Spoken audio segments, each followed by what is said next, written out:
ഗോവിന്ദനാമസങ്കീർത്തനം ഗോവിന്ദ ഗോവിന്ദ.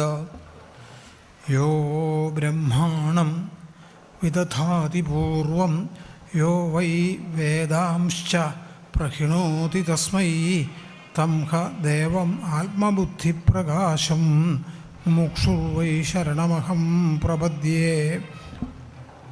സച്ചിദാനന്ദരൂപായ കൃഷ്ണായ അക്ലിഷ്ടകർമ്മണേ നമോ വേദാന്തവേദ്യായ ഗുരവേ ബുദ്ധിസാക്ഷിണേ. പാർത്ഥസാരഥിരൂപേണ ശ്രാവയിത്വാ ശുഭാം ഗിരം പാർത്ഥസ്യാർത്തിഹരോ ദേവ കൃപാമൂർത്തി സ പാതു നാം. ഓം നമോ ഭഗവതേ വാസുദേവായ.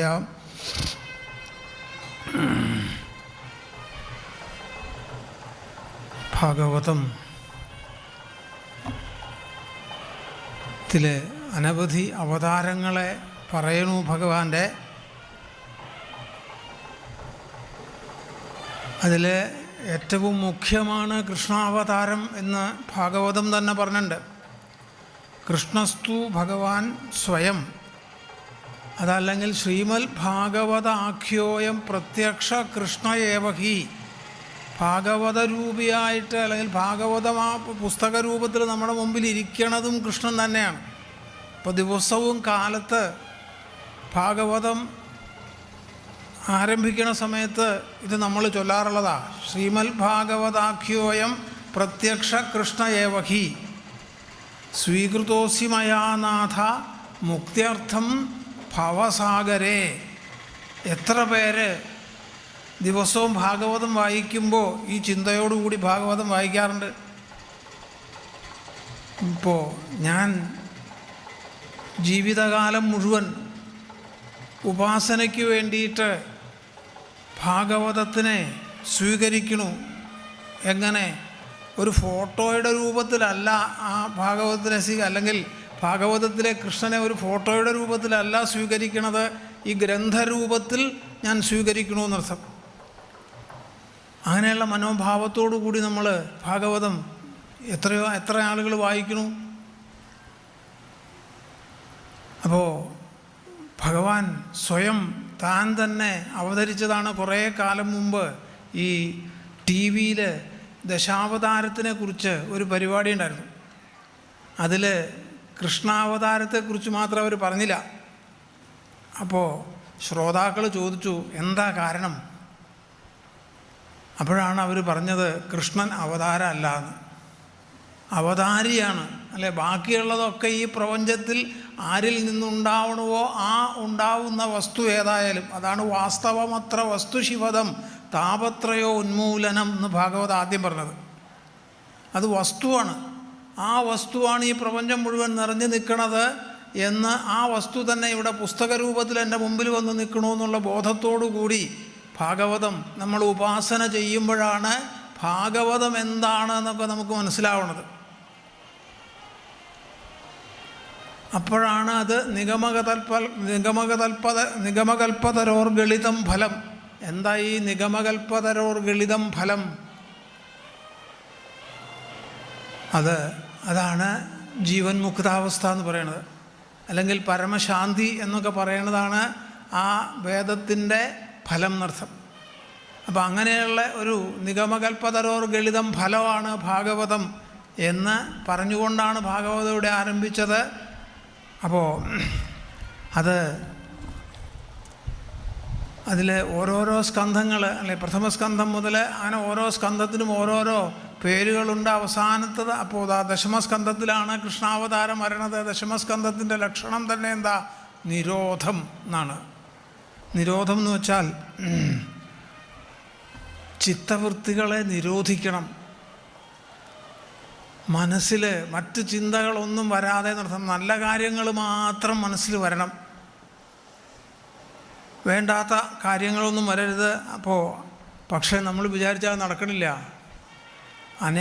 അനേകമായിട്ടുള്ള മറ്റ് പല പല പ്രശ്നങ്ങൾ ഇങ്ങനെ വന്നുകൊണ്ട് അനുച്ഛന്നപി വാർഷ്ണേയ ബലാധിപ നിയോജിത എന്നാണ് ഗീതയിലൊക്കെ അർജുനൻ പറഞ്ഞത്. അല്ല, ഇതൊന്നും വേണ്ടാതെ വെച്ചാലും നമ്മുടെ ഉള്ളിൽ നിന്ന് പോണില്ല. പലപ്പോഴും വേറൊന്നും ചിന്തിക്കാതെ ഭാഗവതം കേൾക്കാമെന്ന് വിചാരിച്ചിരുന്നാൽ ഭാഗവതം അല്ലാത്തത് മുഴുവൻ നമ്മുടെ ഉള്ളിലേക്ക് വന്നുകൊണ്ടിരിക്കും. അപ്പോൾ വാസ്തവത്തിൽ നമ്മുടെ കുഴപ്പങ്ങൾ മുഴുവൻ ഉള്ളിലാണ് ഇരിക്കുന്നത്. അപ്പോൾ അത് എന്ത് വേണം? ചികിത്സ ഉള്ളിൽ വേണം, പിന്നെ പുറമെ ചികിത്സിച്ചിട്ട് ഒരു കാര്യമൊന്നുമില്ല. അപ്പോൾ അതുകൊണ്ട് ഭക്തി പോലെ നല്ല നല്ല വികാരങ്ങൾ ഉള്ളിൽ കടന്നാൽ മാത്രമേ ഇത് പ്രയോജനപ്പെടുകയുള്ളൂ എന്നർത്ഥം. അപ്പോൾ അങ്ങനെ ശുഖബ്രഹ്മ മഹർഷിയുടെ മുമ്പിൽ പരീക്ഷിത്ത് മഹാരാജാവ് വന്നിരുന്നു. അതാണ് പരീക്ഷത്തിന് ശാപം കിട്ടാനും എല്ലാം കാരണം അതൊക്കെയാണ്. ഇപ്പോൾ പൂർണ്ണമായ വൈരാഗ്യം വരാൻ വേണ്ടിയിട്ടാണ് ആ ശാപം അവിടെ കിട്ടിയത്, അല്ലാതെ വേറൊന്നല്ല. ലോകത്തിൽ എന്തു കാര്യം സംഭവിച്ചാലും, നല്ലതായാലും ചീത്തയായാലും എന്തു സംഭവിക്കണോ ഇതിൻ്റെ എല്ലാം പിന്നിൽ ഭഗവാന്റെ കയ്യൊപ്പുണ്ടാവും. അതില്ലാതെ, ഈശ്വരൻ്റെ കയ്യൊപ്പില്ലാതെ ഒരു കാര്യവും ഈ ലോകത്തിൽ സംഭവിക്കണില്ല. അപ്പോൾ പരീക്ഷത്തിനെ എങ്ങനെയെങ്കിലും ഭഗവാന്റെ അടുത്ത് എത്തിക്കാൻ ഭഗവാൻ തീരുമാനിച്ചു. അപ്പോൾ അതിനു വേണ്ടിയിട്ടൊരു ശാപം കൊടുത്തു. അവിടെ ശുഖബ്രഹ്മ മഹർഷി വന്നു ചേർന്നു. ഇതൊക്കെ ഈശ്വരാനുഗ്രഹം കൊണ്ട് അവിടെ സംഭവിച്ചു എന്നർത്ഥം. നമ്മുടെ എല്ലാവരുടെയും ജീവിതം. അപ്പോൾ ജീവിതത്തിൽ നമുക്ക് എന്താണോ വേണ്ടത് അത് തരാൻ ഭാഗവതത്തിന് കഴിയും. ഇപ്പോൾ കൃഷ്ണൻ്റെ മുമ്പിൽ, ഭഗവാന്റെ മുമ്പിൽ നമ്മൾ എന്ത് പ്രാർത്ഥിക്കണമോ അത് നമുക്ക് കിട്ടണത് പോലെ ഭാഗവത രൂപിയായ ഭഗവാന്റെ മുമ്പിൽ, ഭാഗവതത്തിൻ്റെ മുമ്പിലിരുന്ന് നമ്മൾ എന്ത് പ്രാർത്ഥിക്കണമോ അത് നമുക്ക് ഭാഗവതം തരും. അതാണ് പ്രത്യക്ഷ കൃഷ്ണ ഏവഹി എന്ന് പറഞ്ഞത് ഭാഗവതത്തിനെ പറ്റിയിട്ട്. അപ്പോൾ അങ്ങനെ എന്താണോ നമ്മൾ ആവശ്യപ്പെടുന്നത്, ആഗ്രഹിക്കുന്നത്, അത് തരാനുള്ള ഒരു കഴിവ് ഭാഗവതത്തിന് ഉണ്ട് എന്നർത്ഥം. അപ്പോൾ പരീക്ഷിത്ത് മഹാരാജാവ് ആവശ്യപ്പെട്ടതെന്താ? മരണം അടുത്ത ഒരാൾ ഇത് എന്താണ് ചെയ്യേണ്ടതെന്നാണ് ചോദിച്ചത്, അല്ലേ? വേണമെങ്കിൽ തക്ഷകൻ്റെ പിടിയിൽ നിന്ന് രക്ഷപ്പെടണം, അല്ലെങ്കിൽ സർപ്പശാപത്തിൽ നിന്ന് രക്ഷപ്പെടാൻ എന്ത് ചെയ്യണമെന്ന് ചോദിച്ചാൽ മതിയായിരുന്നു. അതല്ല ചോദിച്ചത്. അതുമല്ല, ഇവിടെ ഗർഭത്തിൽ വെച്ച് തന്നെ ഭഗവാന്റെ സംരക്ഷണം കിട്ടിയ ആളാണ് പരീക്ഷിത്ത്. ആ പരീക്ഷത്തിനെ ഇപ്പോൾ ഈ തക്ഷകൻ്റെ പിടിയിൽ നിന്ന് രക്ഷിക്കാൻ ഭഗവാന് വല്ല വിഷമമുണ്ടോ? അപ്പോൾ അങ്ങനെ ഭഗവാൻ ഈ തക്ഷകൻ്റെ പിടിയിൽ നിന്ന് നേരിട്ട് വന്ന് രക്ഷിച്ചാൽ എന്താവും? നമുക്കൊന്നും ഭാഗവതം കിട്ടില്ല. അപ്പോൾ നമുക്കൊക്കെ ഇതിൽ നിന്ന് രക്ഷപ്പെടാനും അതുപോലെ മരണഭയം ജീവിതത്തിൽ ഇല്ലാതെയാവാനും ഒരേ ഒരു വഴിയാണ് ഭാഗവതോപാസന എന്നർത്ഥം. ഇപ്പോൾ ശ്രീരാമൻ ഹനുമാന് ഒരു ഉപദേശം കൊടുക്കുന്നുണ്ട്, മുക്കുതികോപനിഷത്ത്. അതിൽ പറയും മാണ്ഡൂക്യേവാലം എന്നാണ്. മാണ്ഡൂക്യോപനിഷത്ത് മാത്രം മതി എന്നാണ് പറഞ്ഞത്. അതേപോലെ ഭാഗവതമേവാലം, ഭാഗവതം മാത്രം മതി ജീവിതത്തിൽ ഉപാസനയ്ക്ക്, വേറൊരു ഗ്രന്ഥം വേണ്ട. ഇപ്പോൾ ഞാൻ തന്നെ വളരെ കുട്ടിക്കാലം മുതൽ ഈ ഭാഗവതം ഇങ്ങനെ വായിക്കും, ഒന്നും അറിഞ്ഞിട്ടല്ല വായിച്ചത്. പക്ഷേ അങ്ങനെ വായിച്ചാണ് യാദൃച്ഛികമായിട്ട് ഇന്നിപ്പോൾ ഈ പദവിയിൽ വരെ എത്തിയത്. വേറെ ആരും അല്ലെങ്കിൽ വേറെ ഒന്നും എനിക്ക് അതിനെ കിട്ടിയിട്ടില്ല, ഞാൻ ഒന്നിനെ ആശ്രയിച്ചിട്ടുമില്ല. ഇത് തന്നെ എന്നെ തേടി ഇങ്ങോട്ട് വന്നതാ, അല്ലാതെ ഞാൻ അതിനെ തേടി പോയതല്ല. അപ്പോൾ ജീവിതത്തിൽ എന്താണോ നമുക്ക് വിധിച്ചിട്ടുള്ളത്, ആ വിധിച്ചിട്ടുള്ളത് കിട്ടും. അത് കിട്ടാൻ ഏറ്റവും നല്ല വഴി ഭാഗവത ഉപാസന മാത്രമാണ് എന്ന് ഭാഗവതം വീണ്ടും വീണ്ടും നമ്മളെ ഓർമ്മിപ്പിക്കുന്നതാണ് ഇതിലെ കഥകളൊക്കെ എന്നർത്ഥം. അതുകൊണ്ട് എന്ത് വേണം? ഭാഗവതത്തിൽ ദശമത്തിൻ്റെ ലക്ഷണം തന്നെ നിരോധമാണ്. നിരോധം എന്ന് വെച്ചാൽ നിരോധസ്തു ലോകവേദ വ്യാപാര ത്യാഗാന. ലൗകികമായതായാലും അലൗകികമായതായാലും എല്ലാ തരത്തിലുള്ള സുഖങ്ങളെയും ഉപേക്ഷിക്കാൻ തയ്യാറാവുക, അതുതന്നെയാണ് നിരോധം. ഇപ്പോൾ ഇഹലോക സുഖങ്ങൾക്ക് വേണ്ടിയിട്ടാണ് പലരും ഇതൊക്കെ ആഗ്രഹിക്കണത്, അല്ലെങ്കിൽ ഭാഗവതമൊക്കെ നമ്മളിവിടെ ഇരുന്ന് കേൾക്കണതും എല്ലാം അതെ. അങ്ങനെയുള്ള ഇഹലോക സുഖങ്ങളൊന്നും വേണ്ട.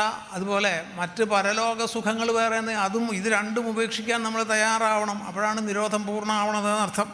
അങ്ങനെ സകല പുരാണത്തിലും ഈ കൃഷ്ണാവതാരത്തെ പറ്റിയൊക്കെ പറഞ്ഞിട്ടുണ്ട്. ബ്രഹ്മപുരാണത്തിലും വിഷ്ണു പുരാണത്തിലും ബ്രഹ്മവൈവർത്ത പുരാണത്തിലും എല്ലാത്തിലും കൃഷ്ണാവതാരത്തെ പറ്റി എല്ലാം പറഞ്ഞിട്ടുണ്ട്. വിഷ്ണു പുരാണത്തിലുണ്ട്. അതുപോലെ ഹരിവംശം തന്നെ പ്രത്യേകം വേദവ്യാസൻ എഴുതിയിട്ടുണ്ട്. എന്നാൽ ഏറ്റവും കൂടുതൽ കൃഷ്ണാവതാരത്തെ പറഞ്ഞത് ഭാഗവതത്തിലാണ്. അപ്പോൾ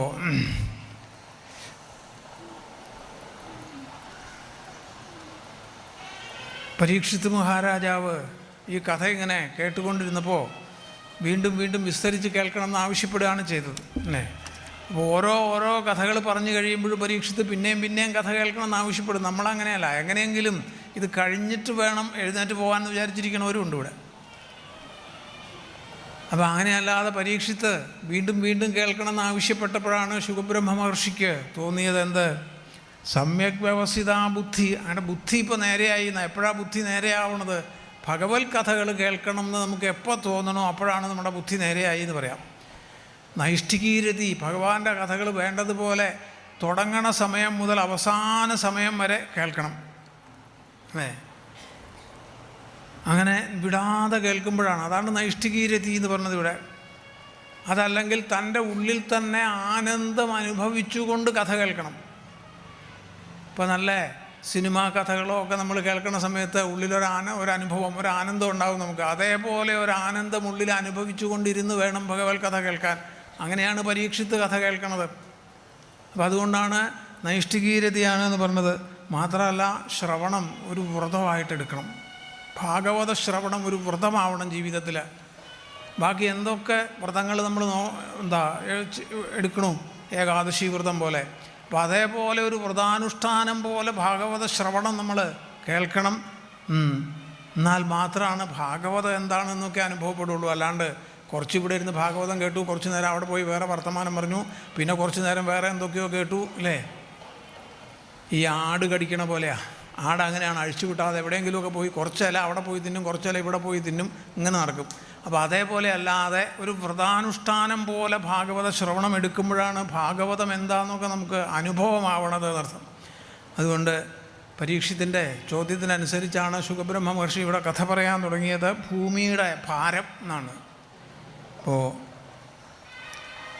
ലോകത്തിൽ എല്ലാ കാലത്തും ഈ അജ്ഞാനികളുണ്ടാവും, എല്ലാ കാലത്തും ഉണ്ടാവും അത്.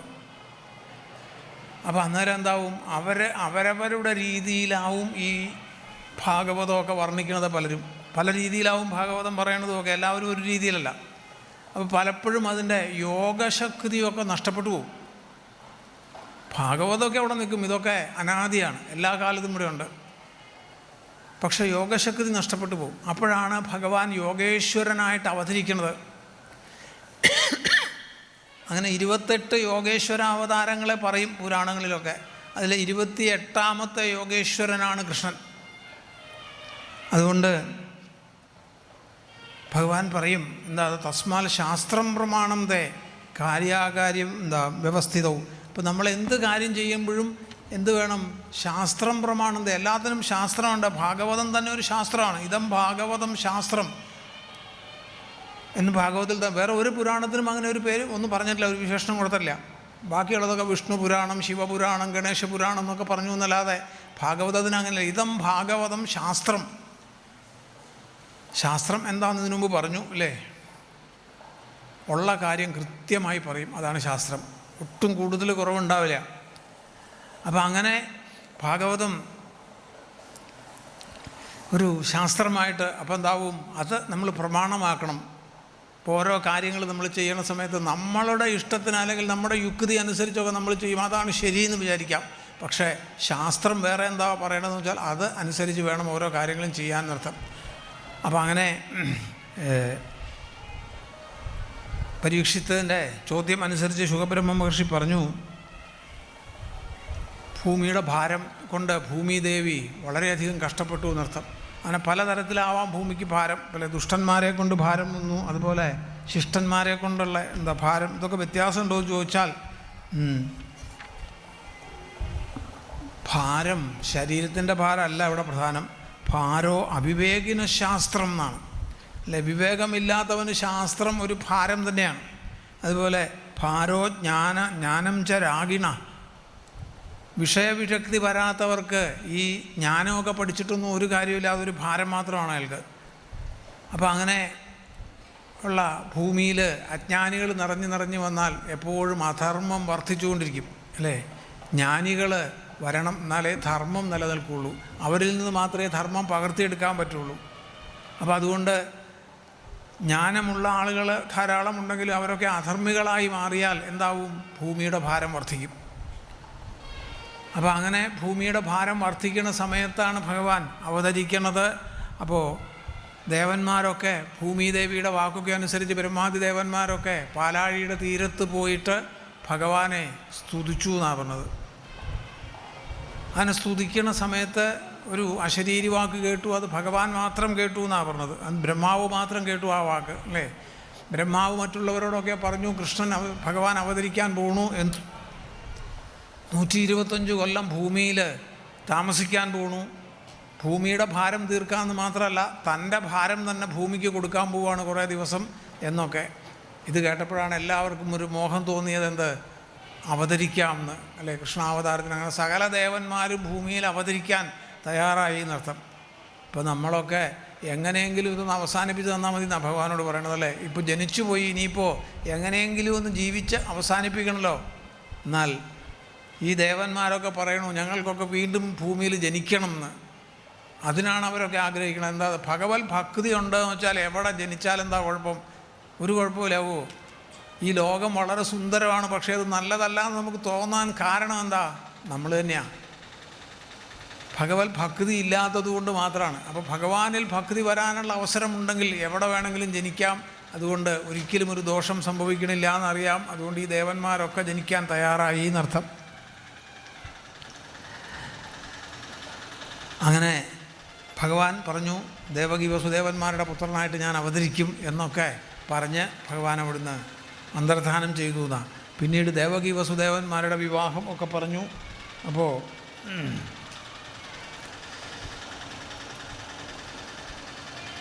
വിവാഹമെല്ലാം കഴിഞ്ഞ് അങ്ങനെ വരവധൂ സമംഗളം, വധൂവരന്മാർ ഒരു വാഹനത്തിൽ പുറപ്പെട്ടു.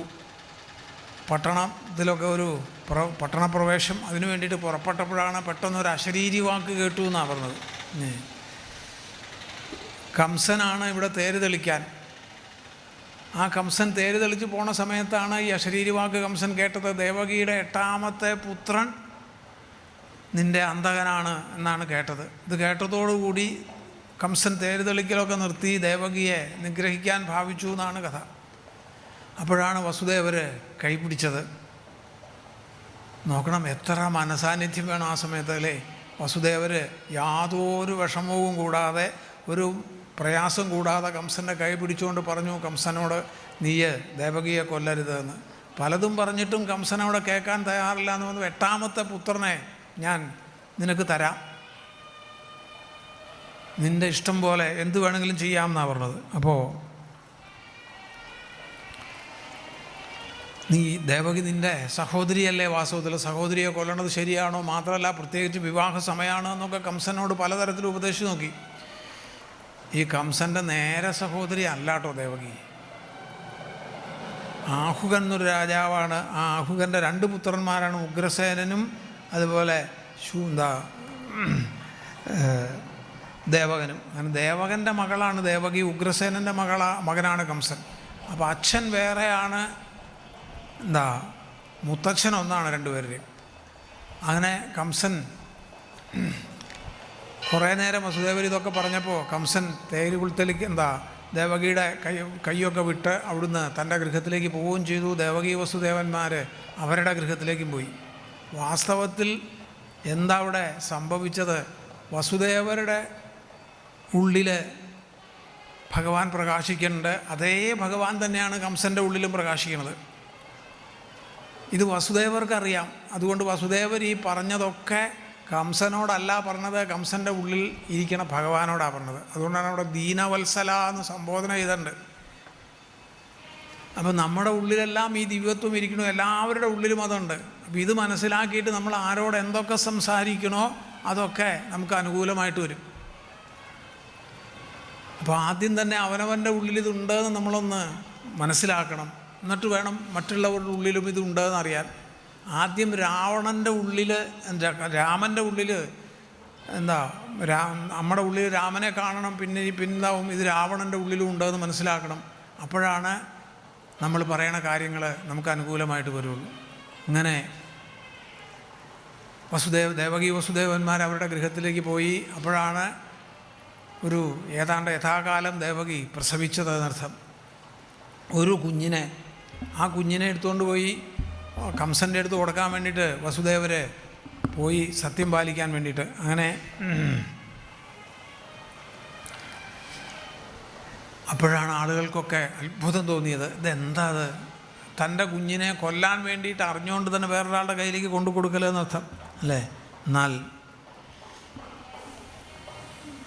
വീരന്മാർക്ക് അല്ലെങ്കിൽ സജ്ജനങ്ങൾക്ക് ലോകത്തിൽ ചെയ്യാൻ പറ്റാത്ത ഒരു കാര്യവുമില്ല എന്നർത്ഥം. അവർക്ക് എന്തു വേണമെങ്കിലും ചെയ്യാൻ പറ്റും, എന്തു വേണമെങ്കിലും സഹിക്കാൻ പറ്റും. അതേപോലെയാണ് ദുഷ്ടന്മാർക്കും എന്തു വേണമെങ്കിലും ചെയ്യാമെന്നർത്ഥം. അതുകൊണ്ട് വസുദേവർ കൊണ്ടു കൊടുത്തപ്പോൾ കംസൻ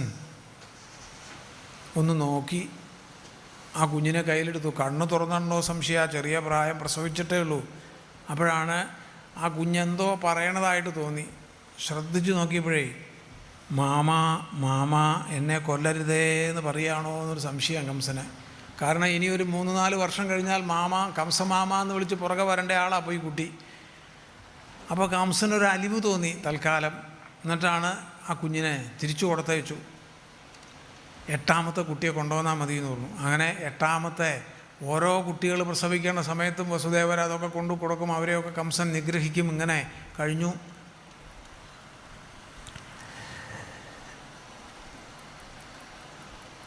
എന്നാൽ ഈ കുട്ടിയെ അവസാനം ഒരു പെൺകുട്ടിയാണ് ജനിച്ചത്, 8ാമത് അല്ലേ. ആ പെൺകുട്ടിയെ കംസൻ കൊല്ലാൻ പിടിച്ചപ്പോൾ അത് മുകളിലേക്ക് പോയി എന്നൊക്കെ ഒരു കഥ അടുത്ത അധ്യായത്തിൽ വരും. അപ്പോൾ ഈ പെൺകുട്ടി വാസ്തവത്തിൽ കംസന് വളർത്താൻ കൊടുത്തു, ദേവകിക്ക് വളർത്താൻ കൊടുത്തു എന്നാണ് മറ്റ് പുരാണങ്ങളിലൊക്കെ പറയണത്. അത് അവസാനം രുക്മിണി സ്വയംവര സമയത്ത് ദുർവാസാവിന് കല്യാണം കഴിച്ചു കൊടുത്തു എന്നൊക്കെയാണ് മറ്റ് ബ്രഹ്മവൈവർത്ത പുരാണത്തിലൊക്കെ കാണാം.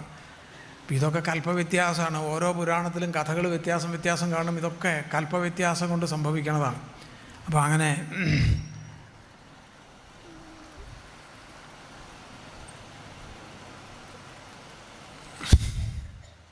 ദേവകിയുടെ 8ാമത്തെ ഗർഭം ഭഗവാൻ അവതരിക്കാൻ തയ്യാറായി.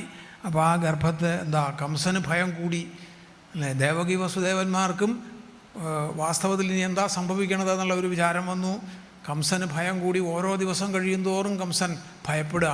എന്ത്, കൃഷ്ണാവതാരത്തെ. ഭഗവാൻ അവതരിക്കണമെന്ന് വന്നാൽ ഭയപ്പെടാനുണ്ടോ? സന്തോഷിക്കുകയല്ലേ വേണ്ടത് അല്ലേ. ഭഗവാൻ തന്നെ ഇങ്ങനെ ആലിംഗനം ചെയ്യണതായിട്ടൊക്കെ കംസൻ പലപ്പോഴും രാത്രിയിൽ കിടന്ന് വിചാരിക്കും, സ്വപ്നം കാണും.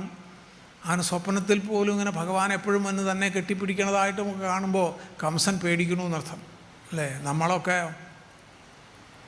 ഇങ്ങനെ ഒരു സ്വപ്നം കാണാൻ വേണ്ടിയിട്ട് കൊതിക്കലുണ്ടാവും ചിലപ്പോൾ അല്ലേ. ശ്രീരാമനെയൊക്കെ ഒന്ന് കാണണമെന്ന് വിചാരിച്ച് നമ്മളൊക്കെ രാമനാമം ജപിച്ചിട്ടാവും കിടന്നുറങ്ങണത്. പക്ഷേ കാണുന്നത് കുംഭകർണനെയും ശൂർപ്പണഖയൊക്കെ ആവുമെന്ന് മാത്രമേ ഉള്ളൂ. അപ്പോൾ അതേപോലെ കംസൻ പല പല സ്വപ്നങ്ങൾ കണ്ട് രാത്രിയിൽ പോലും ഉറങ്ങാതെ ഭയപ്പെട്ടു എന്നർത്ഥം. കുറച്ച് കഴിഞ്ഞപ്പോൾ ഉണർന്നിരുന്നാലും ഭഗവാനെ കാണാൻ തുടങ്ങി കംസൻ. അങ്ങനെ അപശ്യൽ തന്മയം ജഗത്ത്, ഈ ലോകം മുഴുവൻ ഭഗവത് സ്വരൂപമായിട്ട് കണ്ടു എന്നർത്ഥം. അതിനെന്ത് വേണം? പ്രേമമയമായ ഒരു ദൃഷ്ടി വേണം. വേണ്ട, ഇവിടെ കംസന് പ്രേമമയമായ ദൃഷ്ടിയൊന്നുമില്ല. നിരന്തരമായൊരു വിചാരം മാത്രമേ ഉള്ളൂ. എപ്പോഴും രാത്രിയിലും പകലും എന്ത് ഭക്ഷണം കഴിക്കുമ്പോഴും ഇരിക്കുമ്പോഴും കിടക്കുമ്പോഴും ഒക്കെ വിഷ്ണു വിഷ്ണു വിഷ്ണു എന്നുള്ളൊരു വിചാരം. ആ ഒരൊറ്റ നിരന്തരമായ സ്മരണ കൊണ്ട് മാത്രം തന്നെ കംസൻ എപ്പോഴും ഭഗവത് സ്വരൂപത്തെ ഇങ്ങനെ കണ്ടുകൊണ്ടിരുന്നു എന്നർത്ഥം.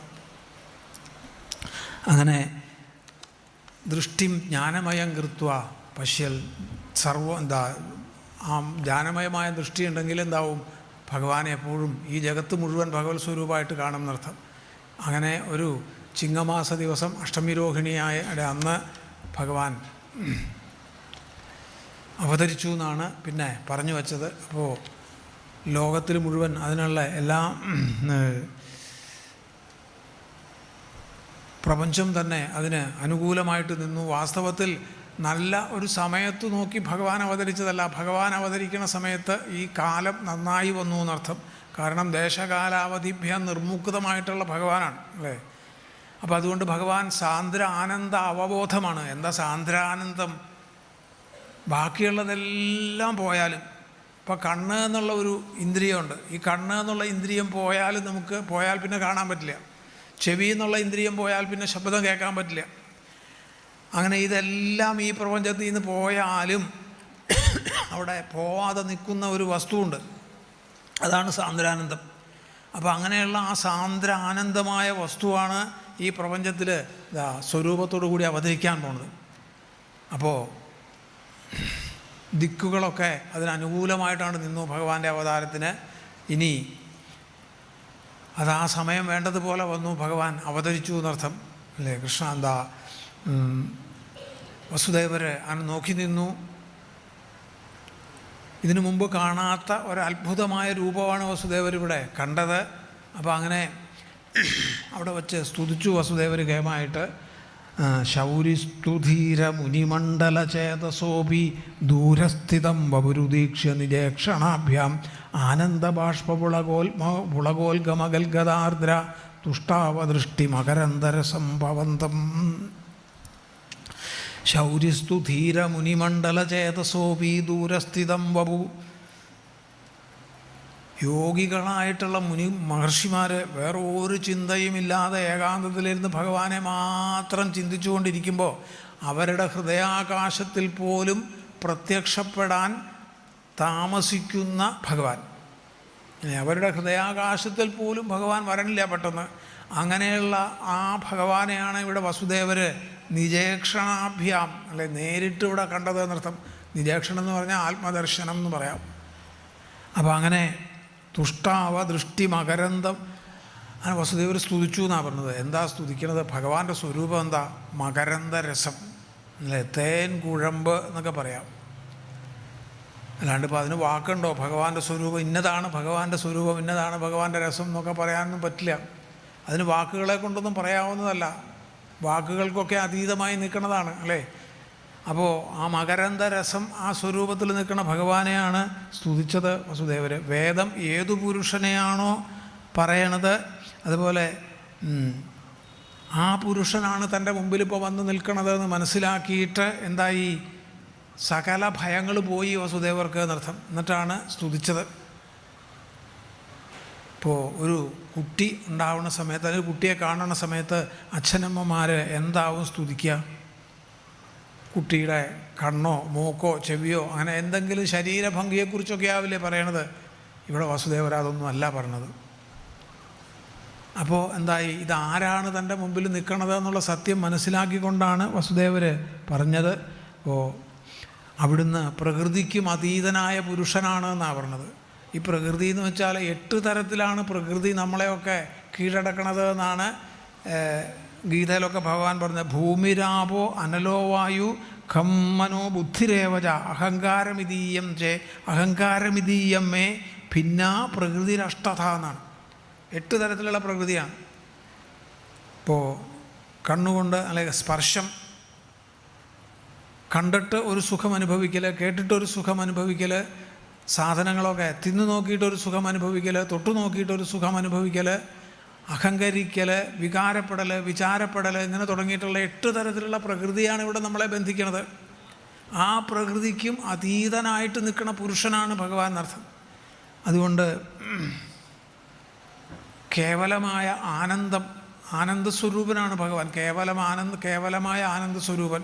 ഭാഗവതത്തിൽ വേറൊരു സ്ഥലത്ത് പറയുന്നുണ്ട്, മഹർഷിമാർ ഒരിക്കലും അവരുടെ ചിന്തകളിലൊന്നും പെടാതെ മറ്റ് സകല ലൗകികമായ വ്യാപാരങ്ങളും വിട്ട് ഏകാന്തത്തിലിരുന്ന് ഭഗവാനെ ആശ്രയിക്കുന്ന സമയത്ത് അവർക്ക് പിടികിട്ടാത്ത ഗുണാതീതനായ ആ ഭഗവാനാണ് കൃഷ്ണൻ എന്ന് ഒരു സ്ഥലത്ത് പറയും. അപ്പോൾ അങ്ങനെ ആനന്ദസ്വരൂപനായിട്ടിരിക്കുന്ന ഭഗവാൻ, എല്ലാത്തിനും നാഥനായിട്ടുള്ള ആ ഭഗവാനാണ് തൻ്റെ മുമ്പിൽ നിൽക്കണതെന്ന് മനസ്സിലാക്കിക്കൊണ്ട് വസുദേവർ പറഞ്ഞു അവിടുന്ന് കേവലമായ ഒരു ആനന്ദസ്വരൂപമാണെന്ന്. ഈ കേവലാനന്ദം എന്ന് വെച്ചാലോ പ്രകൃതി. ഇപ്പോഴുള്ള അനുഭവങ്ങളൊന്നും കേവലാനുഭവമല്ല. ഇപ്പോൾ നമ്മളെല്ലാം ഇന്ദ്രിയം കൊണ്ടാണ് ഇതൊക്കെ അനുഭവിക്കുന്നത് അല്ലേ. കണ്ണുകൊണ്ടാണ് കാണുന്നത്, ചെവി കൊണ്ട് കേൾക്കണു. ഈ ഇന്ദ്രിയാനുഭവങ്ങളൊക്കെ നിന്നാൽ മനസ്സുകൊണ്ടൊരനുഭവം വരും. ആ മനസ്സുകൊണ്ടുള്ള അനുഭവം നിൽക്കുമ്പോൾ ഒരനുഭൂതി ഉണ്ടാവും. ആ അനുഭൂതിയാണ് കേവലാനുഭൂതി. അങ്ങനെയുള്ള കേവലമായ അനുഭൂതിയുടെ ആ ആനന്ദ സ്വരൂപമാണ് ഭഗവാൻ എന്നും. എപ്പോഴാണോ ഈ കേവലമായ അനുഭൂതിയിൽ മനസ്സ് ചേരണത്, അപ്പോഴാണ് ഇത് പ്രപഞ്ചാനുഭവമായിട്ട് വരണത് എന്നർത്ഥം. മാത്രമല്ല അവിടുന്ന് സർവബുദ്ധി ദൃക്കാണ് അല്ലേ? സർവബുദ്ധി ദൃക്കായിട്ട് എല്ലാത്തിനും. ഇപ്പോൾ ദൃക്ക് ദൃശ്യം അങ്ങനെ രണ്ടാ. ആത്മാവ് എപ്പോഴും ദൃക്കാണ്, ദൃശ്യമാവില്ല. ഇപ്പോൾ ഇന്ദ്രിയങ്ങളൊക്കെ നമുക്ക് ദൃശ്യമാവും അല്ലേ? ഇന്ദ്രിയങ്ങൾ, അതുപോലെ വിഷയങ്ങൾ, ഇതൊക്കെ മനസ്സിൻ്റെ ദൃശ്യമാണ്. മനസ്സ് ദൃക്കാണ്. അപ്പോൾ ആ മനസ്സിൻ്റെ ദൃശ്യമാണ് ഇന്ദ്രിയങ്ങളും വിഷയങ്ങളും. എന്നാൽ മനസ്സിനും ഒരു ദൃക്കുണ്ട്, ബുദ്ധി. ഈ ബുദ്ധിയുടെ ദൃക്കാണ് മനസ്സും ഇന്ദ്രിയങ്ങളും വിഷയങ്ങളും. ബുദ്ധി എപ്പോഴും ദൃശ്യമായിട്ട് നിൽക്കില്ല, ദൃക്കായിട്ട് നിൽക്കും. ആ ബുദ്ധിയുടെ ദൃശ്യമാണ് മനസ്സും ഇന്ദ്രിയങ്ങളും വിഷയങ്ങളും ഒക്കെ. അപ്പോൾ അങ്ങനെയുള്ള ആ ബുദ്ധിക്കും ദൃക്കായിട്ട് നിൽക്കുന്ന ആളാണ് ഈശ്വരൻ എന്നർത്ഥം. അപ്പോൾ ഈശ്വരൻ്റെ ദൃശ്യമാണ് ഈ ബുദ്ധിയും മനസ്സും വിഷയങ്ങളും ഇന്ദ്രിയങ്ങളും എല്ലാം. അതുകൊണ്ട് ആത്മാവിനെ ഒരിക്കലും നമുക്ക് കാണാൻ പറ്റില്ല. അതുകൊണ്ട് അത് ദൃശ്യം അല്ല എന്നർത്ഥം. അപ്പോൾ അങ്ങനെയുള്ള ബുദ്ധി ദൃക്കാണ് ഭഗവാൻ എന്നൊക്കെ പറഞ്ഞു വസുദേവർ സ്തുതിച്ചു കുറേ സ്തുതികളൊക്കെ. അപ്പോൾ ദേവകീ ദേവിയും ഇത് കണ്ട് ഭഗവാനെ സ്തുതിച്ചു. അങ്ങനെ സ്തുതിയെല്ലാം കഴിഞ്ഞ്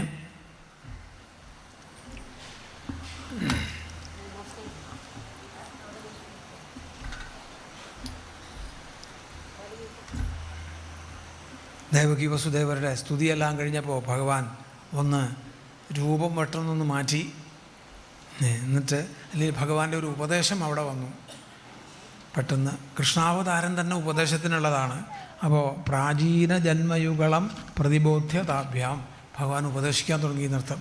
ഇതിനു മുമ്പ് 2 ജന്മത്തിൽ നിങ്ങളുടെ പുത്രനായിട്ട് ഞാൻ വന്നിരുന്നു. പൂർവ്വജന്മങ്ങളൊക്കെ പറഞ്ഞു കൊടുത്തു ഭഗവാൻ. ഈ ജന്മത്തിൽ എന്നെ പുത്രഭാവത്തിലും ബ്രഹ്മഭാവത്തിലും നിങ്ങൾ കാണും. പുത്രഭാവത്തിൽ മാത്രമല്ല ബ്രഹ്മഭാവത്തിലും കാണും. അപ്പോൾ അതോടുകൂടി എന്താവും? എൻ്റെ അനുഭവം ഉണ്ടാവും എന്നർത്ഥം. അങ്ങനെ എന്നെ അമ്പാടിയിൽ കൊണ്ട് കിടത്തണം എന്നൊക്കെ പറഞ്ഞ് കുറേ ഉപദേശം ഭഗവാൻ അവിടെ ചെയ്തു. അവിടുന്ന് ഉണ്ടായതാ യശോദയുടെ മകളായിട്ട് അവിടെ ജനിച്ചിട്ടുണ്ടാവും യോഗമായ. അതിനെ ഇവിടെ കൊണ്ടുവന്ന് കാരാഗൃഹത്തിൽ കൊണ്ടുവന്ന് കിടത്തിക്കൊള്ളണം, ബാക്കിയൊക്കെ ആ മായ ചെയ്തോളും എന്നാണ് പറഞ്ഞത്. അങ്ങനെ ബഭൂവ പ്രാകൃത ശിശു. എന്നിട്ടാണ് ഭഗവാൻ പെട്ടെന്ന് ഒരു പ്രാകൃത ശിശുവായിട്ട് മാറിയത് എന്നർത്ഥം. വസുദേവർ കുഞ്ഞിനെ കയ്യിലെടുത്തു എന്നാണ്. ചിത്തവിധാര്യമാരി അല്ലേ? ഭഗവാനെ ഉള്ളിലാക്കിയെന്ന് ആദ്യം. ഉള്ളിലാക്കണം ഭഗവാനെ. ഭാഗവതം കേൾക്കുമ്പോൾ തന്നെ ഭഗവാനെ ഉള്ളിലാക്കിയാൽ പിന്നെ പ്രശ്നമില്ല.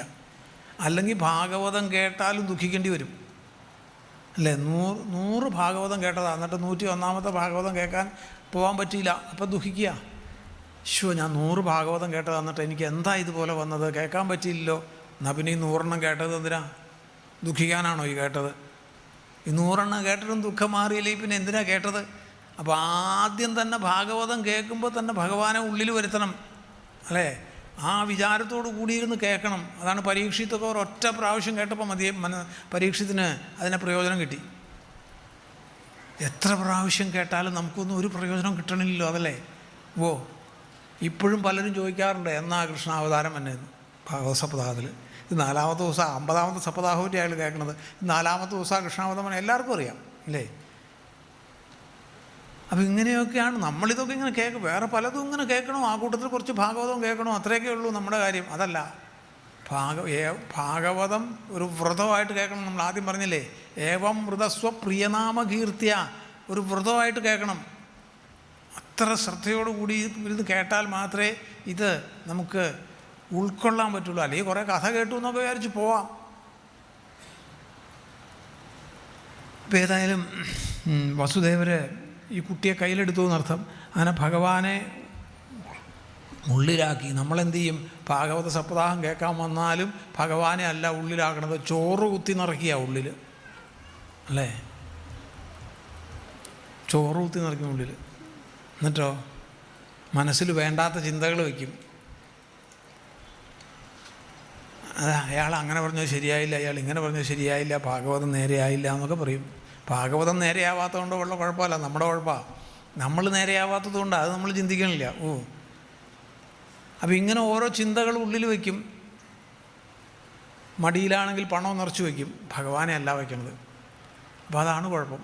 വസുദേവർ ആദ്യം തന്നെ ഈ ഭഗവാനെ ഉള്ളിൽ ശരിക്കും എടുത്തു വെച്ചു എന്നർത്ഥം. എന്നിട്ടാണ് കയ്യിലാക്കി അല്ലേ, കയ്യിലെടുത്തു എന്നിട്ടാണ് അമ്പാടിയിലേക്ക് പുറപ്പെട്ടതെന്നർത്ഥം. അങ്ങനെ കാരാഗൃഹത്തിൻ്റെ വാതിലെല്ലാം തുറന്നു എന്നാണ്. ആ സമയത്ത് വാതിലൊക്കെ തുറന്നു. വാതിൽ തുറക്കുമോ? താനെ തുറക്കുമോ? തുറക്കലല്ല, വാതിൽ വേണി നടക്കും. ജഡമായ വസ്തു എന്തായാലും അതിൽ ആത്മാവിനെ പ്രവേശിപ്പിക്കാൻ നമുക്ക് കഴിയുമെങ്കിൽ അത് ചലിക്കും. ശ്രീരാമകൃഷ്ണദേവൻ്റെ കയ്യിൽ ഒരു അവധൂതൻ, ഒരു സന്യാസി വന്നതാണ്, അവരുടെ അവധൂതൻ. അദ്ദേഹം ഒരു ശ്രീരാമൻ്റെ ഒരു വെങ്കല പ്രതിമ കൊടുത്തു. അത് അദ്ദേഹം പൂജിച്ചിരുന്നതാണ്. ശ്രീരാമകൃഷ്ണദേവൻ അതിനെ പൂജിക്കാൻ തുടങ്ങിയപ്പോൾ ഈ വെങ്കല പ്രതിമ ശ്രീരാമൻ്റെ അവിടുന്ന് പോവില്ല, ശ്രീരാമൻ്റെ ശ്രീരാമകൃഷ്ണൻ്റെ അടുത്ത് നിന്ന് പോവില്ല. ഇയാൾ അതിനെ ബലമായിട്ട് പിടിച്ച് സഞ്ചലിട്ടുകൊണ്ട് പോകും. ഈ അവധൂതൻ കുറേ ദൂരം പോയി കഴിയുമ്പോൾ അത് തിരിച്ച് ഇവിടെ തന്നെ വരും. അപ്പോൾ അതിങ്ങനെ നൃത്തം വയ്ക്കും എന്നൊക്കെ പറഞ്ഞു ആ പ്രതിമ. അപ്പോഴാണ് ഒരാൾ രമണ മഹർഷിയോട് ചോദിച്ചു, ഈ രാമകൃഷ്ണദേവൻ്റെ അടുത്തിരിക്കുന്ന വെങ്കല പ്രതിമ ഇങ്ങനെ നൃത്തം വയ്ക്കും, ചാടും ഓടും എന്നൊക്കെ പറയണമല്ലോ. ആമാന്ന് പറഞ്ഞു രമണ മഹർഷി. അല്ല, അതെങ്ങനെയാണ്? അത് വെങ്കല പ്രതിമയല്ലേ, പിന്നെ അതെങ്ങനെയാണ് ഈ ചലിക്കണതെന്ന് ചോദിച്ചു. അപ്പം നീ എങ്ങനെയാണ് ചലിക്കണത്? നീ എങ്ങനെയാണ് ഇപ്പോൾ ഈ ചലിക്കണത്? ചിന്തിച്ചിട്ടുണ്ടോ? നമ്മളിവിടെ ഇരുന്ന് ഭാഗവതം പറയാനുണ്ട്, കൈ അനക്കുണ്ട്, കാലനക്കുണ്ട്, പലതും ചെയ്യും. ഇതെങ്ങനെ സാധിക്കണു? ഇപ്പോൾ ഏത് ജഡമായ വസ്തുവിലായാലും അതിൻ്റെ ഉള്ളിലേക്ക് ആത്മചൈതന്യത്തിനെ പ്രവേശിപ്പിക്കാൻ നമുക്ക് കഴിവുണ്ടെങ്കിൽ, ആ യോഗശക്തി നമുക്ക് അറിയാമെങ്കിൽ അത് ചലിക്കും.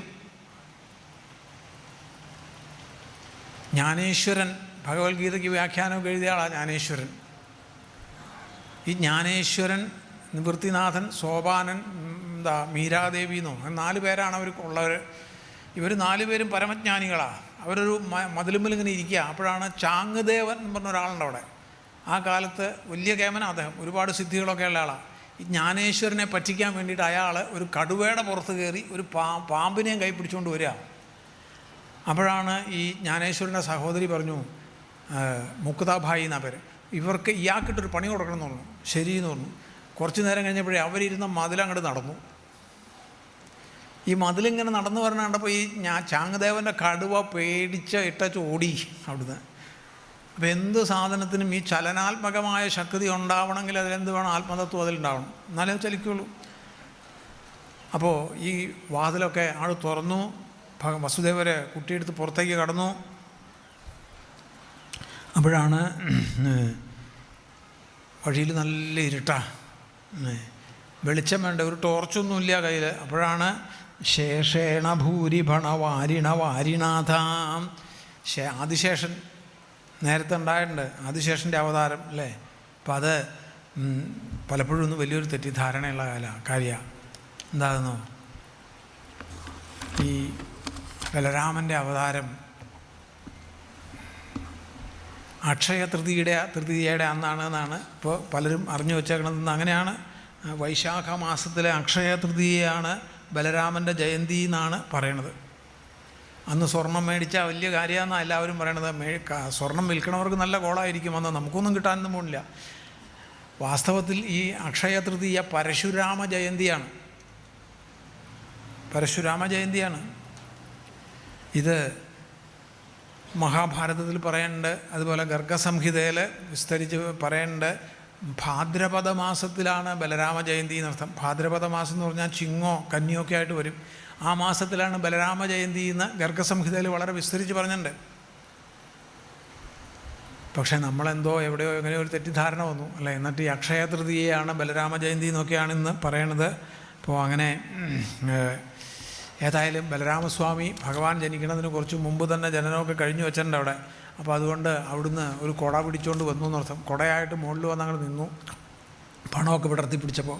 അപ്പോൾ അനവധി രത്നങ്ങളുള്ളതുകൊണ്ട് അതിൻ്റെയൊക്കെ പ്രകാശം കൊണ്ട് ഇവിടെ നല്ല വെളിച്ചം അനുഭവപ്പെട്ടു ഭൂമിയിൽ. വസുദേവർക്ക് യാതൊരു പ്രയാസവും ഇല്ല എന്നർത്ഥം. എന്നിട്ടാണ് അല്ലേ 1000 സൂര്യന്മാരുദിച്ച പോലെ എന്നൊക്കെയാണ് പറയുക. ശങ്കരാചാര്യ സ്വാമികളൊക്കെ ശിവാനന്ദ ലഹരിയിൽ ഒരു ശ്ലോകത്തിൽ പറയും, ഭഗവാനെ അവിടുന്ന് 1000 സൂര്യന്മാരുദിക്കണത് പോലെയുള്ള പ്രകാശമുണ്ട്. ഒരു സൂര്യൻ ഉദിച്ചാൽ തന്നെ ഈ പ്രപഞ്ചം മുഴുവൻ നല്ല വെളിച്ചമാവും. എന്നിട്ട് ഈ 1000 സൂര്യന്മാരുദിച്ച പ്രകാശമുള്ള അവിടുന്ന് എൻ്റെ ഉള്ളിലിങ്ങനെ ഇരിക്കുമ്പോഴും എന്തുകൊണ്ട് എൻ്റെ ഉള്ളിലെ ഇരുട്ടൊന്നും പോണില്ല എന്നൊക്കെ ശങ്കരാചാര്യ സ്വാമികൾ ചോദിക്കും. അപ്പോൾ അങ്ങനെ ആ ഫണങ്ങളിലുള്ള രത്നങ്ങളുടെ പ്രകാശം കൊണ്ടൊക്കെ ആണ് വസുദേവർ കാളിന്തി തീരത്തെത്തിയത്. അവിടെ ചെന്നപ്പോഴേ നല്ല കരകവിഞ്ഞൊഴുകുന്നുണ്ട്. യമാനുജ എന്ന യമൻ്റെ സഹോദരിയാണ് ഈ കാളിന്തി എന്നർത്ഥം. ആ സ്വഭാവമൊക്കെ അത് കാണിക്കുന്നുമുണ്ട് അല്ലെ. ഭയങ്കരമായിട്ടുള്ള തിരമാലകളും ചുഴികളും കാറ്റും എല്ലാം ഉണ്ട് അവിടെ. അതിഭയാനകമാണ്. അവിടെ കാല് കുത്തിയാൽ ഉറപ്പാ എന്ത് യമപുരി ചെന്ന് പിന്നെ നിൽക്കുള്ളൂ ഒരാൾ. അങ്ങനെയാണ്. അപ്പോൾ അത്ര ഭയങ്കരിയായിട്ട് ഇങ്ങനെ ഒഴുകിക്കൊണ്ടിരിക്കുക കാളിന്തി നദി. അപ്പോഴാണ് ഭഗവാൻ അങ്ങോട്ട് വന്നത്. ഭഗവാന്റെ വരവ് അങ്ങോട്ട് വന്നപ്പോഴേ കാളിന്തി തന്നെ അങ്ങോട്ട് താണു.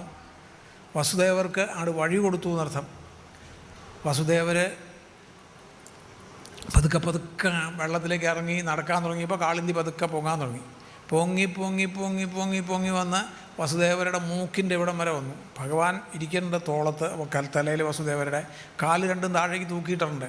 അപ്പോഴാണ് ഈ കാളിന്തി പൊങ്ങി പൊങ്ങി പൊങ്ങി വന്ന് ഭഗവാന്റെ ആ കുഞ്ഞു തൃപ്പാദത്തിൽ പതുക്കെ ഒന്ന് തൊട്ടു. അതോടുകൂടി താണും പോയി.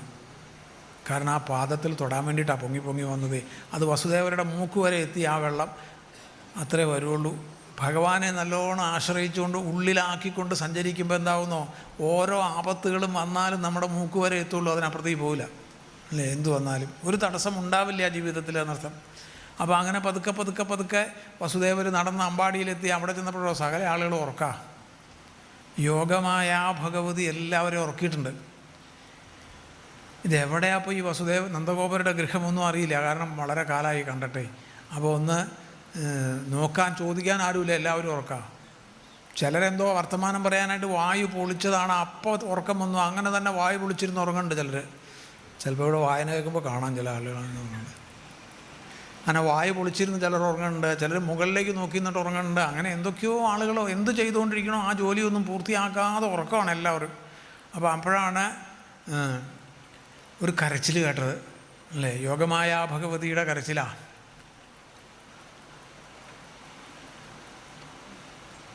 വസുദേവർ പതുക്കെ ചെന്നു. അവിടെ ചെന്ന് നോക്കിയപ്പോൾ അത് നന്ദഗോപരുടെ ഗൃഹമാണ്. ആ മഞ്ചത്തുമ്മൽ യോഗമായ ഭഗവതി അവിടെ കിടക്കുന്നുണ്ട്. ഭഗവാനെ അവിടെ കൊണ്ട് കിടത്തിയിട്ട് ഈ കുഞ്ഞിനെ എടുത്തു. അങ്ങനെ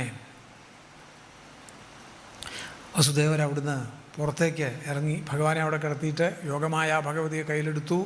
അവിടുന്ന് പുറത്തേക്ക് ഇറങ്ങി. പിന്നെ കാര്യങ്ങളൊക്കെ വേഗം നടക്കും. കാരണം മായാ ഭഗവതിയാണ് കയ്യിലിരിക്കുന്നത്. ഇതെല്ലാം ചെയ്യാൻ കഴിവുള്ള ആളാണ്. അപ്പോൾ അതുകൊണ്ട് ഇവിടെ വന്നു. കാരാഗൃഹത്തിൽ വസുദേവർ കയറി. ആ പെട്ടെന്ന് വാതിലൊക്കെ തന്നെ അടഞ്ഞു. കാലുമ്മലും കൈമ്മലും ഒക്കെ ചങ്ങല വസുദേവർ തന്നെ എടുത്തിട്ടു കംസനെ പറ്റിക്കാൻ വേണ്ടിയിട്ട്. എന്നിട്ട് അവിടെ ആനിരുന്നു ആ ഭഗവത് സ്മരണയോട് കൂടിയിട്ട്. അപ്പോഴാണ് യോഗമായ ഭഗവതി ഉറക്കെ കരയാൻ തുടങ്ങണു. കംസൻ്റെ കാവൽക്കാർ അവരവിടെ ഉണ്ട്, അവിടെ കിടക്കുന്നുണ്ട്. ഇത്രയും സുഖമായിട്ട് അവർ ഉറങ്ങിയിട്ടുണ്ടോ സംശയം അല്ലേ. എന്നും ഉറങ്ങാതെ കാവലിരിക്കണവരെ അവർ ഭഗവാന്റെ ജനന സമയത്ത് അവർ സുഖമായിട്ട് ഉറങ്ങി. നമ്മൾ ഈ ഭാഗവതം കേൾക്കാൻ വരണ പോലെ. ചില ആളുകളുണ്ട് പറയാറുണ്ട്, എൻ്റെ തിരുമേനി ഭാഗവതം ഒന്ന് കേട്ടില്ലെങ്കിൽ എനിക്ക് ഉറക്കം വരില്ല, ഒരു അധ്യായം കേട്ടില്ല. എന്നാൽ വന്നോളൂ കേൾക്കാലോ നാളെ. ഇവിടെ വന്നിരുന്നു ആദ്യത്തെ അധ്യായം കഴിയുമ്പോഴത്തേക്ക് ഉറങ്ങും അവർ. അപ്പോൾ അങ്ങനെ സുഖമായി അന്നാണ് അവർ സുഖമായിട്ട് ഉറങ്ങണത്. ശരിക്കും വേറെ ഒരു സ്ഥലത്തിരുന്നാലും അത്രയും നന്നായിട്ട് ഉറങ്ങില്ല. അപ്പോൾ അതേപോലെ കംസൻ്റെ കാവൽക്കാരി ഭഗവാന്റെ അവതാര സമയമായപ്പോഴേക്കും സുഖമായിട്ട് ഉറങ്ങിയെന്ന് അവിടെ ഇരുന്നുണ്ട്. അവരിതൊന്നും അറിഞ്ഞതേ ഇല്ല. ഇവിടെ ദേവകി പ്രസവിച്ചതും അതുപോലെ കംസ വാതിൽ തുറന്നതും വസുദേവർ ഇവിടുന്ന് പോയതും അമ്പാടി പോയതും തിരിച്ചു ഇതൊന്നും ഇവരറിഞ്ഞിട്ടില്ല ഒരു സംഭവം. ഈ യോഗമായ ഭഗവതി കരയാൻ തുടങ്ങുമ്പോഴാണ് ഇവരിതറിയണത്. നമ്മളും അതുപോലെയൊക്കെ തന്നെയാവും, വ്യത്യാസമൊന്നുമില്ല. ഭഗവാന്റെ ശബ്ദം കേട്ട് ഉറങ്ങാനോ ഉണരാനോ നമുക്ക് ഭാഗ്യം ഉണ്ടാവും തോന്നണില്ല. സജ്ജനങ്ങൾ പറയാറുണ്ട്, ലോകത്തിൽ ജനിക്കുകയാണെങ്കിൽ പരീക്ഷിത്തിനെ പോലെ ജനിക്കണം. അങ്ങനെ ഭഗവാനെ ഇങ്ങനെ കണ്ടുകൊണ്ട് ജനിക്കണം. മരിക്കുകയാണെങ്കിലോ ഭീഷ്മരെ പോലെ മരിക്കണം. അതും ഭഗവാനെ കണ്ടുകൊണ്ടാണ് അല്ലേ. അതല്ലെങ്കിൽ ഇനി ഹിരണ്യാക്ഷനെ പോലെ ആയാലും മതി കേട്ടോ. ഹിരണ്യാക്ഷനും മുഖം പ്രപശ്യം സ്തനമുത്സർജഹ എന്നാണ് ഭഗവാനെ കണ്ടുകൊണ്ടാണ് മരിച്ചത്. അപ്പോൾ ഏതായാലും മരണമുണ്ടാവുകയാണെങ്കിൽ ഭഗവാനെ കണ്ടുകൊണ്ട്, അതാണ് അന്തേ നാരായണ സ്മൃതി വേണം. ജനിക്കണതും ഭഗവാനെ കണ്ടുകൊണ്ടാവണം, അതാണ് വേണ്ടത് ശരിക്കും. അപ്പോൾ ഇവിടെ അങ്ങനെയല്ല. കംസൻ്റെ കാരാഗൃഹത്തിലിരുന്നവരൊക്കെ ഭഗവാന്റെ ശബ്ദം കേട്ടൊന്നും അല്ല അവർ ഉണർന്നത്, മായയുടെ ശബ്ദം കേട്ടിട്ടാണ്. പിന്നെ കംസൻ എന്നോട് ചെന്ന് വിവരം പറഞ്ഞു. കംസൻ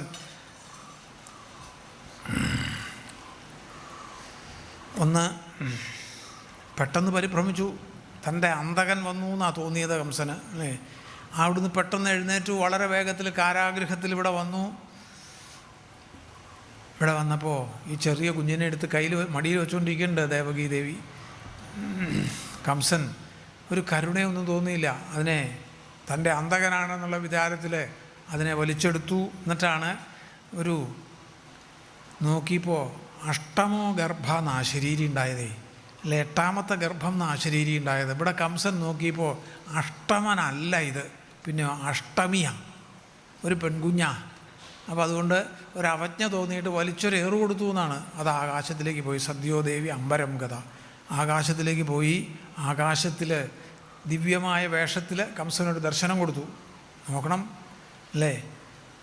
എന്തൊക്കെയാണെങ്കിലും ഇത്രയൊക്കെ ക്രൂരതയൊക്കെ നമ്മൾ പലപ്പോഴും പറയാറുണ്ട്, ഈ ദുഷ്ടന്മാരെ ഈശ്വരൻ ഇങ്ങനെ പന പോലെ വളർത്തും എന്നൊക്കെ പറയാറുണ്ട്. അങ്ങനെയൊക്കെയാണ് ഭഗവാന്റെ ലീല എന്ന് പറഞ്ഞാൽ.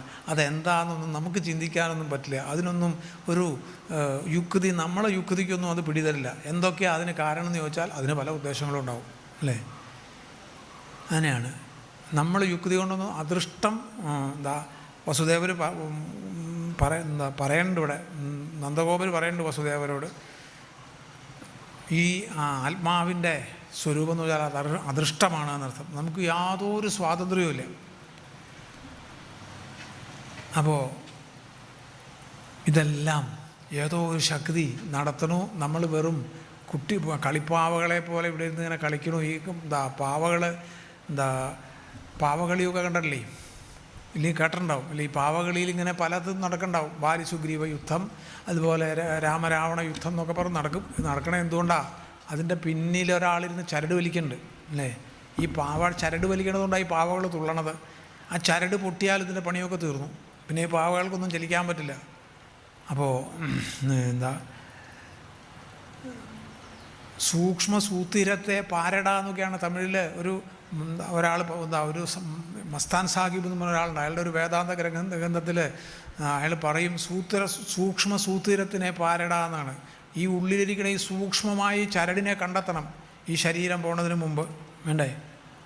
അതാണിതെല്ലാം ചെയ്തുകൊണ്ടിരിക്കുന്നത്. അപ്പോൾ അതിൻ്റെ ഇഷ്ടമനുസരിച്ച് നടക്കുകയുള്ളൂ. നമ്മളൊക്കെ ഓരോന്ന് വിചാരിക്കണു, പക്ഷേ നടത്തുന്നൊന്നുമില്ല. അതുകൊണ്ട് അദൃഷ്ടം ആത്മനസ്തത്വം യോ വേദ നസമുഹ്യതി. ആരാണോ ഈ ആത്മതത്വത്തെ മനസ്സിലാക്കി വയ്ക്കേണ്ടത് അയാൾ ജീവിതത്തിൽ ദുഃഖിക്കില്ല. അല്ലെങ്കിൽ ദുഃഖം നമ്മളെ വിട്ടുപോകില്ല, എപ്പോഴും ഉണ്ടാവും ഏതെങ്കിലും തരത്തിൽ. അപ്പോൾ അതുകൊണ്ട് കംസൻ വസുദേവരെ ഇപ്പോൾ